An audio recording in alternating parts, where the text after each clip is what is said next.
చేప మందు ఉబ్బసంతో పాటుగా శ్వాసకోశ వ్యాధులను కూడా తగ్గిస్తుందని జనం తండోపతండాలుగా దీన్ని తీసుకుంటున్నారు కదా. అసలు ఏంటి చేప కథ? చేప కథ అనేది ఒక రకం చెప్పాలంటే మోక్షానికి పరాకష్ట. ఈ హైదరాబాదులో చేప మందు లేదా చేప ప్రసాదం అంటారు. మృగశిర కార్తీ మొదలుగానే బత్తెన ఫ్యామిలీ వాళ్ళు ఏదో మా ఫ్యామిలీలో మాకు ఇది ఉంది, మాకు అంతా మేము ఒక పూజలు చేసి అరంగిస్తున్నాము. దీంతో క్రానిక్గా దీర్ఘకాలంగా ఉన్నటువంటి ఉబ్బసం, శ్వాసకోశ వ్యాధులన్నీ తగ్గిపోతాయి. ఏం లేదు, ఒక బతుకున్న చేపని మేమంతా చేసి దానికి ఒక హెర్బల్ పేస్ట్ అంటించి మందుగా కూడా, ఒక్క చేపనే కాదు దాంతోపాటు హెర్బల్ పేస్ట్ కూడా, అంటే మూలికా వైద్యాన్ని కూడా జోడించి మూలికను పేస్ట్ చేసి, కొన్ని మూలికలు పేస్ట్ చేసి ఆ వేపలు అంటే జనాలు చీట్ చేయడం, దాంట్లో కూడా ఏం లేదు. దాని గురించి చాలా పరిశోధన ఎంతమందో చేశారు సార్. ఆ హెర్బల్ పేస్టు ఇవన్నీ చూసి దాంట్లో ఏ మందు లేదు. చేపలు అంటావా, మృగశిర కార్తీలో చేప అయినా, రోహిణీ కార్తీలో చేప అయినా, ఇంకోసారి చేప అయినా చేప, ఇప్పుడు చేపే. చేపలో ఏం మార్పు రాదు. మృగశిర కార్తీలో ఉన్న చేపల్లో ప్రత్యేకంగా వైద్యపరమైనది ఏమీ రాదు. అది కాకుండా ఉబ్బసం, దీన్నే బ్రాంకైల్ ఆస్మా అంటాం. ఇది ఎందుకు వస్తుంది బ్రాంకైల్? ఒకటి జెనెటిక్, శరీరంలో కొన్ని వ్యాధులు జన్యుపరంగా జీన్స్ చూడు తరతరాలుగా వ్యాధి వస్తూ ఉంటుందంటాం. అంటే జీన్స్ ప్రకారంగా వ్యాధి వస్తుంటుంది. అలా వచ్చే వ్యాధుల్లో ఒకటి కొంతమందికి ఆస్మా వస్తుంది, అది జెనెటిక్. రెండోది ఏంటి? ఎలర్జీ, వాతావరణకి ఎలర్జీ కావచ్చు, దుమ్ము ధూళి వాటికి కావచ్చు, దేనికైనా కావచ్చు. కొన్నిటికి మనం స్పష్టమైన కారణం చెప్పలేని కండిషన్. ఇది క్రానిక్ ఇన్ఫ్లమేటరీ డిసీజ్ అంటాం. ఉబ్బసాన్ని chronic inflammatory lung disease. Inflammation అంటే ఏంటంటే మన శరీరంలో ఏది సరే పడని పదార్థం ఏంటంటే బాడీ వెంటనే మన శరీరంలోని ఇమ్యూనిటీ సిస్టమ్ వెంటనే దాని మీద అటాక్ చేస్తుంది. మనకి ఇమ్యూనిటీ ఉంది కదా, రోగం జరుగుతుంది కదా, అటాక్ చేయగానే అక్కడ యుద్ధం జరుగుతుంది. ఇప్పుడు ఎక్కడో బార్డర్ ఏరియాలో కొద్దిగా ఏదో జరుగుతుంది, వాళ్ళు ఏదో అనుకుందాం ఒక చైనా సరిహద్దుల్లోనో పాకిస్తాన్ సరిహద్దుల్లోనో ఏదో తవ్వుతున్నారు, బాంబులు పెట్టబోతున్నారు అని చేసినకో మన సైన్యం ఎడుతుంది, లేదా అక్కడే గందరగోళం ఉంది. సైన్యం వెళ్ళిమంటే మా సైన్యం ఏంటి, రక్షణ సైన్యం కదా, వెళ్ళిపోయి అక్కడ వాడు అవి ఉంటే వాళ్ళు ఎవరైనా శత్రువులు ఉంటే వాళ్ళ మీద దండెత్త చేసి వాళ్ళని నాశనం చేసి లేదా తమిళ కొట్టేసేసి అక్కడ మళ్ళీ బాగు చేసి మళ్ళీ సైన్యం వెనక్కి వచ్చేస్తుంది, అంతే కదా. అప్పుడు అలాగే ఎక్కడైనా భూకంపాలు వచ్చాయి, లేదా పెద్ద పెద్ద వరదలు వచ్చాయి, సునామీలు వచ్చాయి, సైన్యం వస్తుంది. సైన్యం వచ్చి ఏం చేస్తుంది, సహకరిస్తుంది, మళ్ళీ వెళ్ళిపోతుంది. అలా ఒకవేళ ఏదో భూకంపం వచ్చింది, అక్కడ రక్షణ చేయడానికి సైన్యం వచ్చింది, అంత క్లియర్ అయిపోయింది, అంత బాగుంది, అయిపోయింది. ఆయన సైన్యం అక్కడ వెళ్ళకుండా ఉందనుకో, ఏం చేసి సైన్యం వచ్చేవరకు అది పనిపాటు లేకుండా అక్కడ ఆడవాళ్ళని ఏదో చేర్చడమో, లేదా ఇంకోటి దోచుకుని తినడమో, లేదా ఇంకోటి చేయడమో, పనిపాటు లేకుండా చేస్తాం. ఇంక జరిగే అరాచకం జరుగుతుంది. సరిహద్దుల్లో కూడా నీకు ఆ యుద్ధం అయిపోయిపోతే ఆ యుద్ధం ఏదో చాలా సంధి వచ్చింది, అయిపోయింది. ఆయన యుద్ధం ఇంకా సైన్యం అక్కడ ఉందనుకో, అక్కడ అనవసరం అరాచకం కుదురుతుంది. ఏ పని ఎంత చేయాలో అంతే చేయాలి. ఈ ఆస్మా కూడా మనకి ఏదైనా క్రానిక్ ఇన్ఫ్లూయెన్స్ డిసీజ్ అన్నాం, ఏదైనా వాతావరణ మార్పులు కావచ్చు, పడని వస్తువు కావచ్చు, పుప్పొడి కావచ్చు, ఇంకోటి కానీ మన లంగ్స్లోకి వెళ్ళినాకో, వెళితే ఇరిటేషన్ కంట్రోల్ నలిసి పెడితే మనకి ఇరిటేషన్ వస్తున్నారు, కన్ను ఎరబడుతుంది. బట్ట ఆరంగానే ఊపిరితిత్తుల్లో ఏదైనా ప్రవేశిస్తే వెంటనే మా శరీరం నుంచి రోగ వెళ్ళిపోయి సంబంధించిన సైన్యం ఉంది.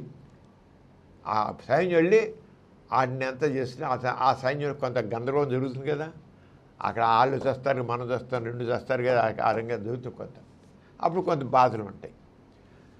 ఇక్కడ క్రానిక్గా ఉండేటికి ఏమవుతుందంటే ఎప్పుడు ఉబ్బసం అలా కంటిన్యూటీ ఉంది. ఆ ఇన్ఫ్లమేటరీ సెల్స్ వచ్చేయాలి, అవి ఉండిపోతాయి. ఇమ్యూనిటీ ఉండి ఆ సంఘర్షణ జరిగి అలా ఇంకా అలా జరిగి అంతా లేనిపోయి ఇంక చివరికి మన కణాలే అక్కడ నష్టం చేయడం మొదలుతాయి. మన ఇమ్యూనిటీ ఏవైతే మన రక్షణ కణాలు ఉంటాయో అవే మనకు నష్టం కలిగి పెడతాయి. ఉబ్బసం అనేది ఏదో మొదలవుతుంది. జీన్స్ జెనెటిక్గా కారణాలు కావచ్చు, లేకపోతే అలర్జిక్ ఫ్యాక్టర్స్ కావచ్చు, అది పువ్వుల పొప్పటి కావచ్చు, ఇంకోటి కావచ్చు, వాటి వల్ల వచ్చి ఇంకా అలా ఉండిపోయి అక్కడ అనవసరంగా నష్టం చేసి మనకి ఊపిరి గొట్టాలు బాగా మూసిపోయినట్లు అలా వేయటం ఇవన్నీ చేస్తున్నాయి. ఇదే ఓ డిసీజ్. కొంతమందికి చాలా తేలిగ్గా తగ్గిపోతుంది, ఆటోమేటిక్ తగ్గిపోతుంది. కొంతమందికి దీర్ఘకాలం ఉంటుంది, కొంత వస్తూ పోతూ ఉంటుంది, కొంత పోతుంది కూడా. చెప్పాం కదా, ఇదంతా ఈ ఇన్ఫర్మేషన్ అంటాం. ఇన్ఫర్మేషన్ వల్ల వచ్చేటువంటి ఇది ఇన్ఫర్మేషన్ వాపు ఉంటుంది, నిప్పు ఉంటుంది, బాధ ఉంటుంది, ఇవన్నీ ఉంటాయి కదా. ఆరుగా క్రాంతి ఈ విడిచేది చేప మందు ఇస్తారు కదా, ఈ చేప మందు దానికి ఎందుకు పనికిరాదు అని పరిశోధనలో తేలిపోయింది. ఆ చేపలు కానీ వాళ్ళు ఇచ్చే పేస్ట్ కానీ ఎందుకు పనికిరాదు అని అనేక మంది దాని మీద పరిశోధన చేశారు. వైద్యశాస్త్రం దాన్ని పూర్తిగా నిరాకరించింది. దాంట్లో ఏ మందు లేదు, ఔషధ గుణం లేదు. ఈ చేపలో ఒమేగా 3 ఫ్యాటీ యాసిడ్స్ ఉంటాయి అంతే. మన చేపలు తినమంటాం ఎందుకని ఒమేగా 3 ఫ్యాటీ యాసిడ్స్ మన బ్రెయిన్ని, మన హార్ట్ని చక్కగా ఆరోగ్యం ఉంచుతాయి.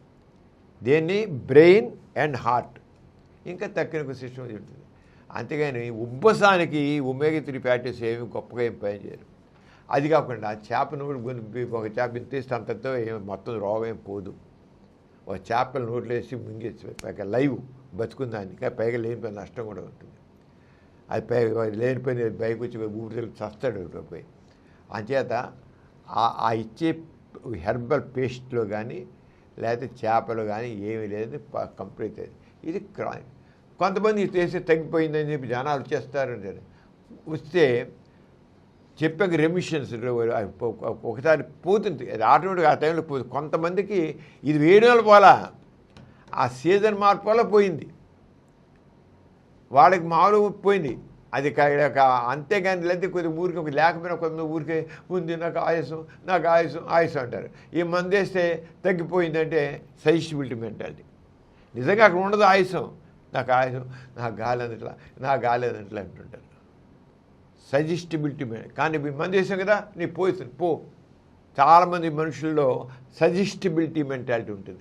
ఒకసారి ఉపసం ఎప్పుడు అది ఉపసం ఉందనే అనుకుంటూ ఉంటారు. ఇది ఒక మెంటల్ వీక్నెస్, ఒక మెంటల్ డిసీజ్ దట్ ఈ కాల్ సజెస్టిబిలిటీ మెంటాలిటీ. సెల్ఫ్గా అనుకుంటూ ఉంటారు ఉంది రోగం ఉందని. కొంత రోగం అయిపోయినా రోగం ఉంటారు, రోగిష్ఠులాగా ఉంటారు. వాడికి చేప మంది మీద నమ్మకం తెలితే వేసుకొని తగ్గిపోయింది అనమాట. అక్కడేం తగ్గల. అసలు ఉంటే రోగం తగ్గడానికి ఎప్పుడు ఈ పని చేసి చెప్పేవాళ్ళంతా కూడా ఈ రకమైన వాళ్ళే. చేప మందు వల్ల కాదు. ఎవరైతే సజెస్టిబిలిటీ మెంటాలిటీ మానసిక రోగం ఉన్నాలే, చిన్నపాటి మానసిక రోగం ఉంటే వాళ్ళకి వాళ్ళు అంటారు. వీళ్ళు ప్రచారం చేస్తుంటే ఈ విధంగా అంటుంటారు. కొన్ని వేల మందిలో ఎక్కడ కొద్ది ఉంటారు, ఈ కొద్ది మంది అక్కడ ప్రొజెక్ట్ అవుతారు. అంతకంటే దానివల్ల ఏమి లేదు. అసలు చేప మందులు ఏం లేదు, తేలిపోయింది. ఎంతమంది చూశారు, దాన్ని పరిశీలన చేశారు. అసలు అది కాకుండా ఆ చేపల్ని ఆ పేస్ట్ని పరిశీలన చూశారు. సైంటిఫిక్గా దానికి ఏమీ లేదు, కేవలం ఒక అబద్ధాన్ని, ఆస్తికత్వంలో ఒక అబద్ధాన్ని ఒక నమ్మకంతో ప్రచారం చేస్తే అది తెగ ప్రచారం అవుతుంది. ఎందుకంటే ఆస్తికత్వంలో ప్రశ్నించే గుణం, పరిశీలించే గుణం ఉండదు.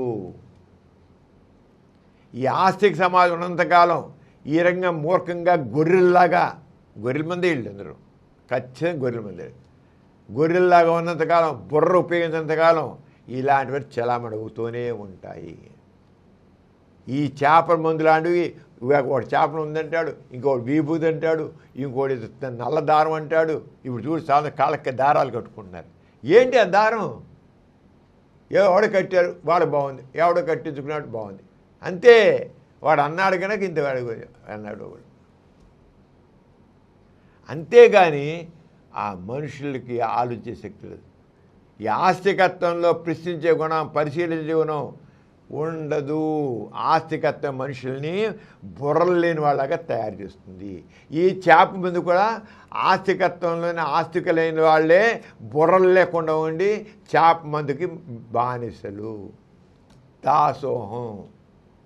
అంతే తప్ప చేప మందులో ఈ ప్రసాదం అంటే ఏదో దైవ ప్రసాదం లాగా ఏదో మహత్యంతో కూడిందని, ఒక బతిని సోదరులు ఇస్తేనే గొప్పగా ఉంటుందని ఒక నమ్మకం, అర్థం పర్థమైన నమ్మకం, ఆ నమ్మకం వ్యర్థమైన నమ్మకం. ఆ నమ్మకంతో జరిగే తప్ప హైదరాబాదులో మా మృగశిరి కార్తెప్పుడు ఇచ్చే మందు దానికి ఎటువంటి మహత్యం లేదు, ఎటువంటి మందు కాదు, ఎందుకు ఉపయోగపడదు. పైగా లేనిపోయిన నష్టాలు కూడా తండ్రి. ఒక్కోసారి దానివల్ల ఆ లైవ్ వేస్తారు, ఒక్కోసారి లోపలికి వెళ్ళి తర్వాత పైకి ఎగబాగి వచ్చి ఊరు చస్తారు వెళ్తారు, లేదా ఇంకేదో కోత అవుతాయి. అంతే అలా వాడు అసలు వైద్యశాస్త్రంతో ప్రోత్సహించేది. ఇన్హేలర్ కారుతుంటే అయిపోతుంది సరిగ్గా చక్కగా. ఇన్హేలర్స్ చక్కగా పద్ధతిలో చేస్తే చేయాల్సిన డాక్టర్ సలహా తీసేసి బాధ లేకుండా. అంతేగాని తండాలుగా గొర్రెలు మందల్లాగా వెళ్ళి మందు వేసుకోవడం ఆస్తికత్వానికి ఇది ప్రతిలో అర్థం పడదు. మనుషులు ఎంత గొర్రెల్లాగా తయారవుతారో ఆస్తికత్వానికి అది. ఆస్తికత్వం మనుషులు ప్రశ్నించే బుద్ధి లేకుండా ఎలా చేస్తారు. ఒక మాట అంటే వేలం వెర్రి, ఇది వేలం వెర్రి అంటారు దీన్ని. అంతేగా లేదు. ఈ మృగశిర కార్తెలో బద్రీనాథ్ ఫ్యామిలీ వాళ్ళు ఇచ్చే మందులో ఎటువంటి మహత్యం లేదు.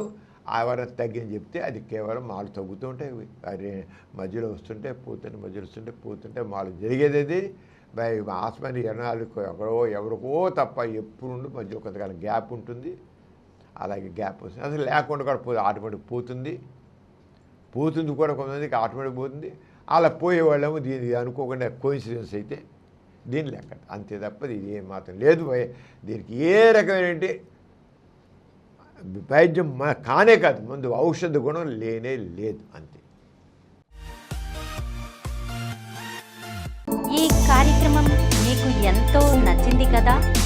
ఇటువంటి మరిన్ని వీడియోల కోసం అనతి కాలంలోనే 21 కోట్ల వ్యూస్ సాధించిన సమరం ఛానల్ సమర్పించు సమరం ప్రగతి ఛానల్కు సబ్స్క్రైబ్ చేయండి, లైక్ చేయండి, మీ ఫ్రెండ్స్కి షేర్ చేయండి. అలాగే ప్రక్కనున్న గంట సింబల్ని ప్రెస్ చేయడం మర్చిపోకండి.